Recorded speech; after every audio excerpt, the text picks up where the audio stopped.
Part ketiga, cara membagi tugas. Filsuf, katakanlah ada seseorang anak yang mengalami kesulitan belajar. Dia tidak menaruh perhatian di kelas, tidak mengerjakan PR, bahkan meninggalkan buku-bukunya di sekolah. Sekarang, apa yang akan kau lakukan kalau kau ayahnya? Pemuda, tentu saja aku akan mencoba segala hal yang terpikir olehku untuk membuatnya mencurahkan tenaga untuk belajar. Aku akan mempekerjakan guru privat dan menyuruhnya mengikuti bimbingan belajar, sekalipun aku harus menjewernya. Kurasa itulah tugas orang tua, dan seperti itulah sebenarnya aku sendiri dibesarkan. Aku tidak boleh makan malam sampai PR hari itu selesai dikerjakan. Filsuf, kalau begitu, aku ingin mengajukan satu pertanyaan lain. Apakah kau belajar menikmati kegiatan belajarmu saat dipaksa melakukannya dengan cara yang sedemikian keras? Pemuda, sayangnya tidak. Aku semata belajar untuk sekolah dan ujian secara rutin. Filsuf, aku mengerti. Baiklah, aku akan membicarakan hal ini dari sikap dasar teori psikologi Adler. Ketika seseorang dihadapkan pada tugas untuk belajar, misalnya dalam teori psikologi Adler, kita mempertimbangkannya dari perspektif tugas siapakah itu? Pemuda, tugas siapa? Filsuf, apakah anak itu belajar atau tidak? Apakah ia pergi bermain dengan kawan-kawannya atau tidak? Pada dasarnya, ini adalah tugas si anak, bukan orang tuanya. Pemuda, apakah maksudmu itu sesuatu yang seharusnya dilakukan anak tersebut? Filsuf, sederhananya ya, tak ada artinya jika orang tua yang belajar dan bukan si anak. Bukan? Pemuda, ya tidak ada artinya. Filsuf, belajar adalah tugas sang anak. Cara orang tua mengenai hal itu dengan memerintahkan anak tersebut untuk belajar sebenarnya adalah tindakan yang mengganggu tugas orang lain. Seseorang tidak mungkin menghindari benturan dengan cara ini. Kita perlu berpikir dengan cara perspektif, tugas siapakah ini? Dan terus memisahkan tugasnya sendiri dari tugas orang lain. Pemuda, bagaimana cara seseorang memisahkannya? Filsuf, dia tidak mengganggu tugas orang lain, itu saja. Pemuda, itu saja. Filsuf, pada umumnya seluruh persoalan dalam hubungan interpersonal disebabkan oleh gangguan terhadap tugas orang lain, atau saat tugas seseorang terganggu. Melakukan pembagian tugas sudah cukup untuk mengubah hubungan interpersonal seseorang secara dramatis. Pemuda, aku belum benar-benar mengerti. Pertama-tama, bagaimana aku bisa tahu tugas siapa itu?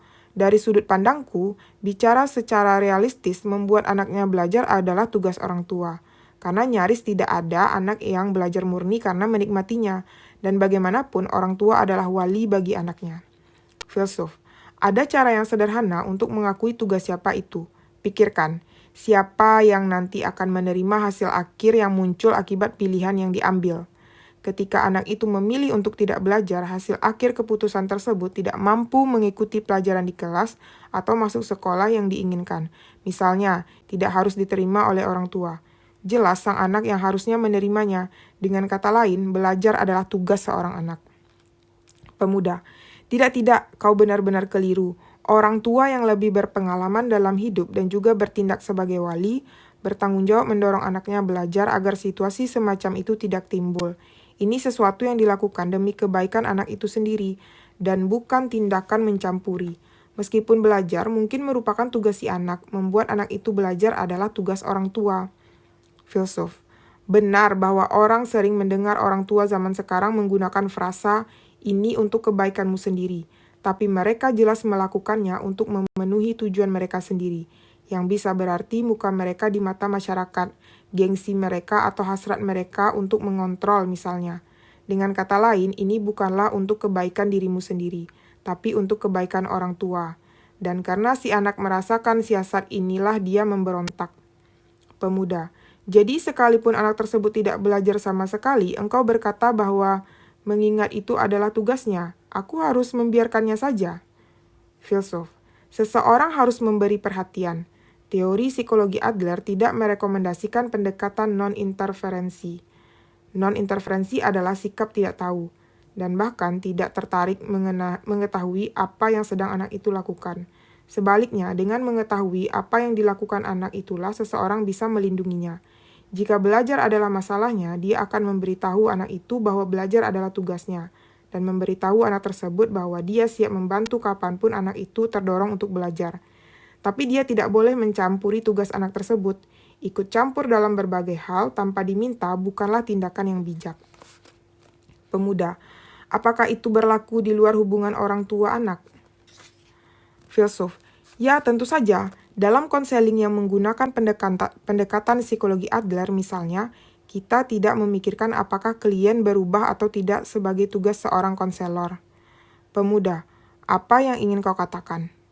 Filsuf, sebagai hasil dari konseling yang diterima, resolusi macam apa yang diambil sang klien? Mengubah gaya hidupnya atau tidak? Itu adalah tugas klien itu sendiri, dan konselor tidak dapat mengintervensi. Pemuda, tidak bisa, aku tidak dapat menerima sikap yang begitu tidak bertanggung jawab. Filsuf, tentu saja, seseorang harus membantu sebisa mungkin, tapi dia tidak ikut campur di luar itu. Ada pepatah yang berkata, engkau bisa membawa seekor kuda ke air, tapi tidak bisa memaksanya minum. Konseling kejiwaan dan semua jenis konsultasi kejiwaan lainnya yang memakai pendekatan psikologi Adler memiliki pendirian semacam ini.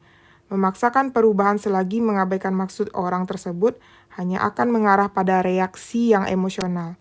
Pemuda, konselor tidak mengubah hidup kliennya.